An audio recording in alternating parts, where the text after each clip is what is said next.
Well, welcome to A Pastor's Café. I'm your host, David. I'm here with Pastor Steve Kern. This is episode number 68. Today is From Preference to Purpose and the Great Falling Away, and we will be right back. This broadcast is made possible by the friends and partners of LibertyNetwork.live. We thank you for your support. Well, welcome back to the show. Again, I'm your host, David. I'm here with Pastor Steve Kern. This is A Pastor's Cafe, episode number 68, From Preference to Purpose and the Great Falling Away. Real quick about the show. I try to come up with some questions. Good to question. Stump this guy. Yeah, sure. Sometimes from a woke perspective, sometimes what's on my heart lately, which today, From Preference to Purpose, the Great Falling Away, has been on my heart lately. So today's questions are going to be about that subject. But we try to do is pick a subject and we try to flesh it out. We've been talking a lot of end times prophecy lately. Yeah. And so I wanted to kind of change things up. But that's what I do. I come up with questions, and preferably, be really nice is for our audience to submit questions. And you can do that in the comment section of our YouTube page, or you can email me personally, and then we'll put your question on here. And that way I don't have to come up with them. How about that? Well, it'd give it a little bit more variety, I guess. It would, and it also would help. It's like I love listening to people.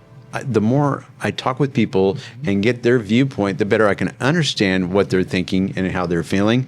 And it helps me as a teacher, how I can change, possibly how I deliver content, just like this show, how we can deliver it to better meet the needs and also deliver content that they find interesting and entertaining. What they're thinking about. You're asking questions, but you're trying to have some kind of an idea of what are the people out there really concerned about. Yes, and we're going to get to that in a survey that I have created. But first, we're going to ask the question, and then it's going to lead to that survey and that next project that I'm working on. Well, I hope I don't blow it. Oh, I'm sure. From what I hear from our comments, you're doing great. The problem is on this side of the screen. All right, here we go. This is our main question for this segment of the show, From Preference to Purpose.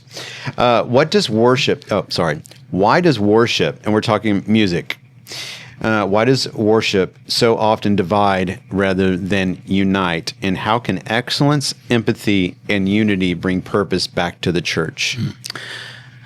As I've thought about that question, the thought occurred to me that the problem is that for a lot of people that come into church, it's not as much about worship as it is about the music. Yeah. I mean, usually if you come to church and you just come in there to worship and you're the worship leader, then the Lord's put you in that position, that place to help me be in a worshipful, to enter into a worshipful attitude, to be ready to receive the message and those kinds of things. But it's on me to be there, ready to be led to worship. And a lot of people aren't really. They're. I don't want to use the word entertainment. You know what I mean? That's something that I'm going to be talking about in this book project. Well, but a lot of it has to do with the individual person's anticipation for what and expectations of what they want it to be and how they think it should be.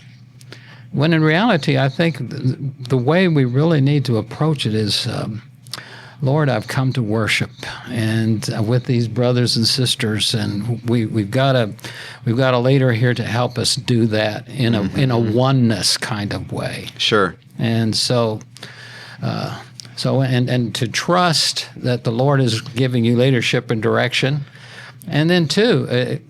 It's amazing how that when you've really got good worship preparation, it just feeds right into the message. Mm-hmm. Sure. And that's really good worship, where you're ready to hear and receive what the Lord's going to be saying to you through the message. Sure. something that I would like to get further clarification and also make sure that I have the data to base up what I'm getting ready to back up what I'm getting ready to say. It seems to me that we have different opinions of what worship is or how we define worship. Yeah. And some people in their lives where they're at right now is worship is going, and let's go ahead and make it a really broad term rather than just music, that worship is actually just going to church and checking the box. I did my deed for the day. I'm good. I went to the worship service. I went to the worship service. Yeah. Some people want to come and it's almost more about the music because of how it makes them feel rather than the message. So therefore having a 15-minute sermonette after 45 minutes is worship to them. Now, I'm not complaining. I'm not saying anything is good or bad. I'm just making observations. And other people generally just want to come and worship the Lord in a worship service that is broadly, the perspective is the music and the message and all of it. And worship can be how we serve each other. Yeah. Worship is more than just the music and more than just the message. Worship is how we treat each other. Our service, the people who come here early and set up the pew chairs, and people who come up early and serve and volunteer. It's all worship. Yeah. But I want to get away from the subject. But I do want to let you know. So I have created a survey. Because this gets me really excited because this is back in my academic years. This is your Ph.D. Yeah. I mean, I read this really because I want to know the why. So, for instance, at our church, we do what I would consider a blended music worship experience.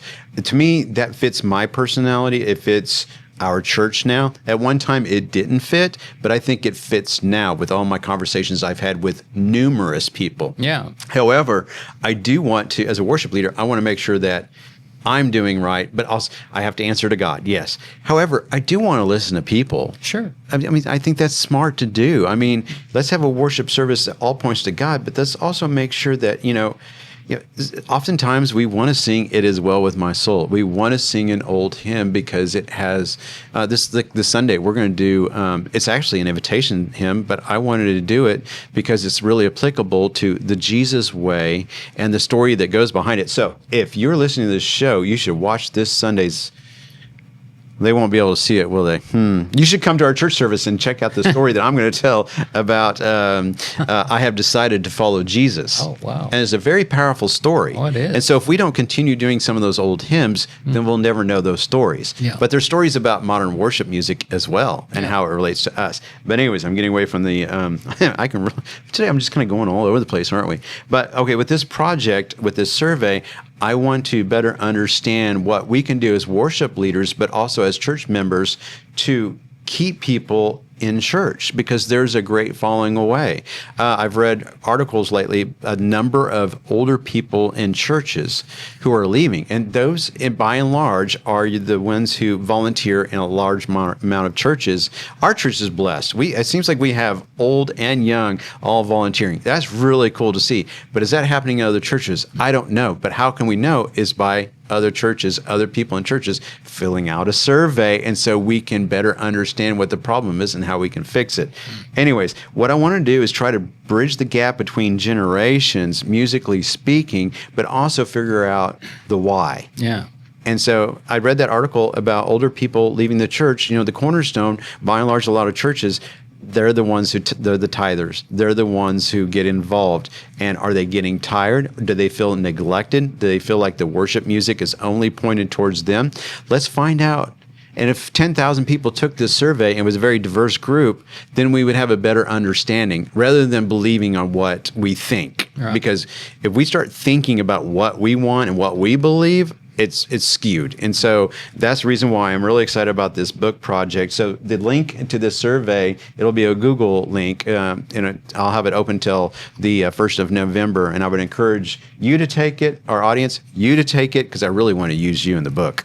I'm ready to take the survey. And it'll take you 2 to 3 minutes, max. I'll be glad. And so feel free to share it with everyone. You can only do it once. Okay. And then I'm collecting no data.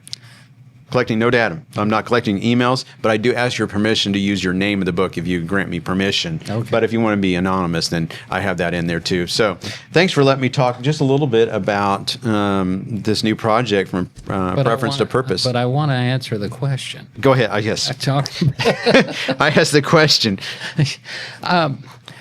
Well, I see that when we had the COVID thing hit, and a lot of people started getting used to watching things on TV and going, I mean, even in our church ourselves, you know, we have the service, but it's still put on YouTube and stuff. Yeah. And a lot of people just watch on YouTube and that kind of a thing. That I think began to set a bit of a precedent for folks. Okay. Especially older folks. Not totally. I know too that in new pastors coming in, older folks, like when I was a pastor, Sunday morning, coat, tie, you know, going to preach with, you know, a sense of this is an important thing for us to be doing. We're actually worshiping the Creator of the universe. That ought to be something that is really special to us. But yet, there's, you know, a lot of churches, a lot of pastors now that it's more kind of a light type of a thing. They wear their Levi's and just a pullover shirt, you know, and that's what they preach in. And of course, that's what a lot of the young people are. Yeah. But you've got all these older folks that grew up with, you know, pastors like me wearing a suit and tie. And I think there's a certain kind of sense of, well, they're just not taking this as seriously. Gotcha. As I did, or I was taught to when I was a kid. And then to really, and it needs to be this way, the church needs to be emphasizing the younger, because the younger are coming up. Sure. And they're the ones that are going to be the leaders in time. And so there needs to be an emphasis there. But not necessarily being done so at the cost of just kind of setting the others aside. I think that's where there has to be some creativity as to, okay, how can we continue to utilize our older folks in doing different kinds of things. And I think it's good that we've got senior citizens ministries where they're still trying to do kinds of things. But a lot of times that's just more just doing activities, entertainment type things, when I think we could be giving them things to do that have to do more with ministry and things too. Wow. Okay. Yeah. So that's kind of how I think it looks, how it's been developing. Very good. And, you know, I have to comment before we go on to our next question, but I do want to leave our audience with another question before we move on. But I think it's funny that I have paper in my hand. I am going from a script, not reading from a script, but I want to make sure that I, you know, have the question down and everything. I have paper. Yeah. You're reading it off your cell phone. See, you're slightly older than me, and you're embracing technology, in which I love technology, but I'm embracing the old. I'm using paper.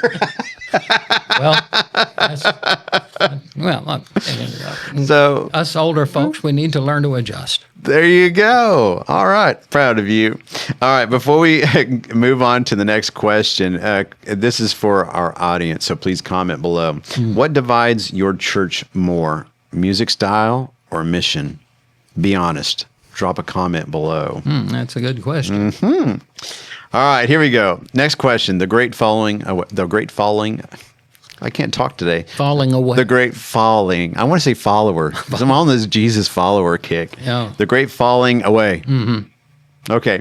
Paul warned in 2 Thessalonians 2:3 that there would be a great falling away before Christ's return. Are we watching that unfold right now? Well, the great falling away. Of course, Paul in that same passage of Scripture says that falling away takes place at the time when the man of lawlessness begins to appear. Yep. And and really right now, it's kind of interesting when we've seen, like with the Charlie Kirk thing, how that all of a sudden there's been an explosion of schools and places wanting to have more Charlie Kirk types of ministries. And we're seeing some of these groups going into colleges, doing evangelistic services in their stadiums and things, and 1,000 people coming to Christ. And we, in a sense, here we have just our former president, administration, let's put it that way, that had no emphasis at all. But we see with this new administration, we have a whole lot of interest where it's getting back to our faith, getting back to the founding fathers and the original intents of the Constitution coming from biblical perspective. Yep. There's a lot of that right now that is actually seeming to gain more momentum right now. And I think part of that is because of the leadership that's making that emphasis. But when we come to the point of the man of lawlessness being revealed and starting to bring attention to himself away from God, I think that Paul is saying there that's what's going to happen. A lot of people, and even Jesus himself said that in that last time, that even the possibility of the chosen even being susceptible to that at that period of time. So I don't really see us right now in that falling away on a worldwide basis. I mean, in the sense that I read an article today where the Z in China, they're arresting pastors in the churches there. Why has that happened? Because it's becoming too much of a threat. Yes. The church is becoming more and more visible, I'm thinking there. And they're intimidated by that. Yep. And that's encouraging. Yep.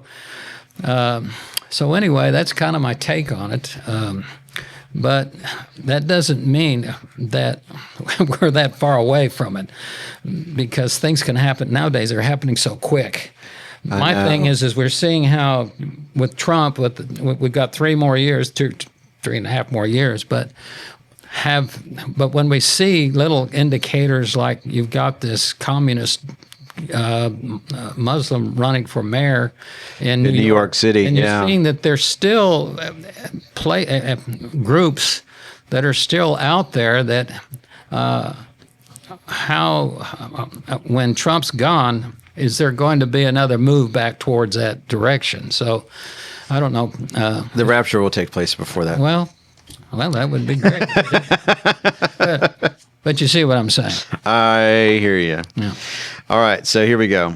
Before we leave this question and go to the next one. And this is for our audience. But you can, if you want to throw out an answer, go ahead. But this is for our audience. All right.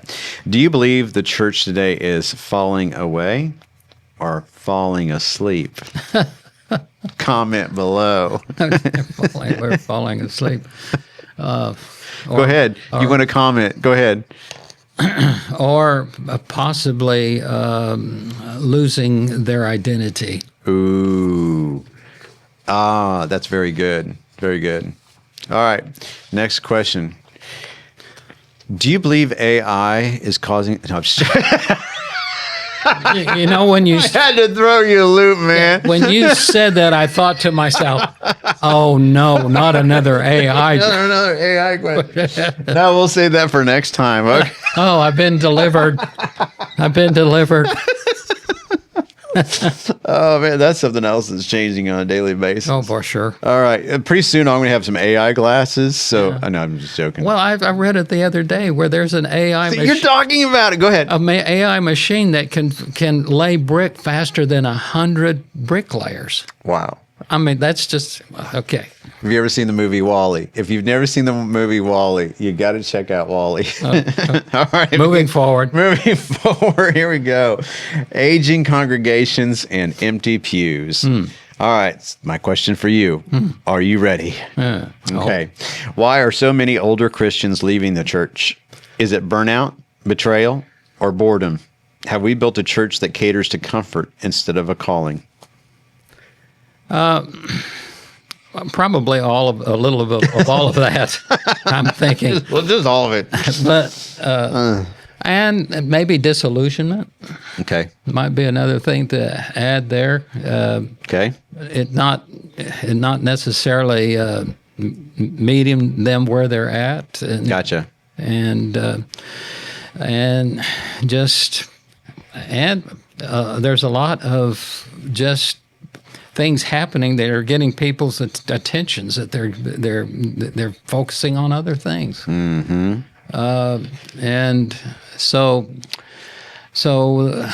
they're and leaving the church. A lot of some of the folks are kind of like Reagan when he said that I didn't leave the Democrat Party; it left me. And I'm thinking some people think that way about the church. And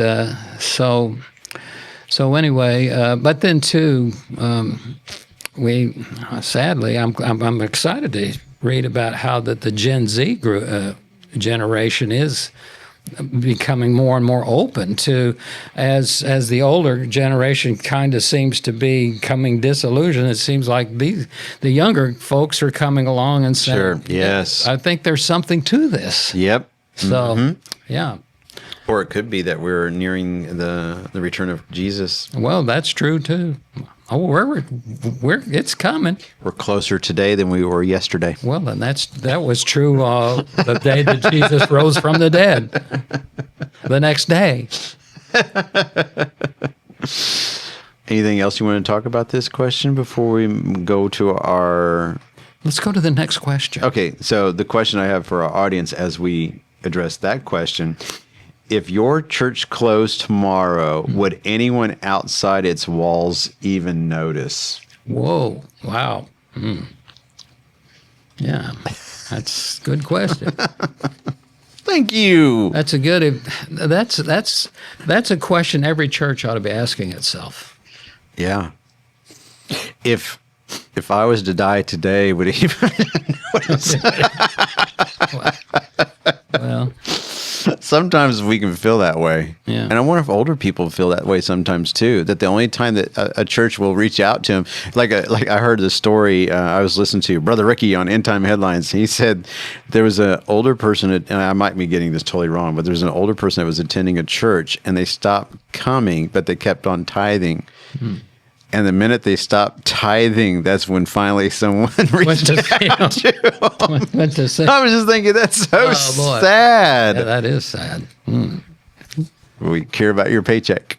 I guess it was a church with a pastor with 6 assistant pastors with 32 additional assistant to the assistant pastors with 64. And I'm just joking. That brings up a point. When I was a pastor, I never wanted to know, I never knew anything about the finances because I never wanted to know who gave what. Because I didn't want that to be something that would cause me to feel like I needed to show more attention to this person than someone. I didn't want to be in, and it's hard not to really know. But the point is that you just, as a pastor, you have to consider that all your people, they're just one's no more important than the other. Yes. And that's the way it is with the Lord. And the different kinds of things that people do in church, whether, you're teaching a Sunday school class or you're working in the nursery or you're just somebody that works in the kitchen to keep it's all just as equally important. And we have to see it that way. So will you have a bigger mansion than me in heaven? A bigger Will there be people that live on the other side of the street? Well, some people. Your mansion's kind of small over there. What did you do wrong? Mine's huge. You sound like a Pharisee now. Oh boy. All right, let's move on to the next question before I really do something stupid. All right, here we go. Faith, fatigue, and prophecy. All right, Jesus said in Matthew 24:12 that in the last days, the love of many will grow cold. Are we living in that era now? I'm afraid to say, but it seems that, yeah, I think we are. When you think in terms of the denominations, of the Christian denominations in America, the average attendance, weekly attendance it used to be that we had like 80% of people attended church at least once a week, And I think now it's down below 70% and falling. And so there are indicators that, if you go over to Europe, I mean, it's like 2% of attendance over there. And there's so many other churches over there that are empty. Yeah. Museums turned into museums and things. Some of them even Muslim mosques now. Wow. But when you think that when the Constitution was established, 98% of the American people were all active members of a church. Wow. And now we're probably less than 70%. And so. Yeah, it's a concern. But I some of that I remember when I was a kid, 5 of us kids, and going to church. But some of them had the attitude, well, when I grow up and I have my family, I'm not going to make my kids go to church like mine did me. Yeah. And pretty much that happened. Yeah. A lot of them, no, I'm not. I'm going to let them decide for themselves. That's what you call good parenting. I'm going to just let my child be who they are. Yeah. So then we get into our schools. We take prayer out of the schools and all that, and all of a sudden rewrite history. None of our kids are getting. A lot of kids are not. The only place where they really got a prayer or they got it was at school. Yeah. Or even a Bible reading or the 10 Commandments. Sure. And they're not even getting that in school.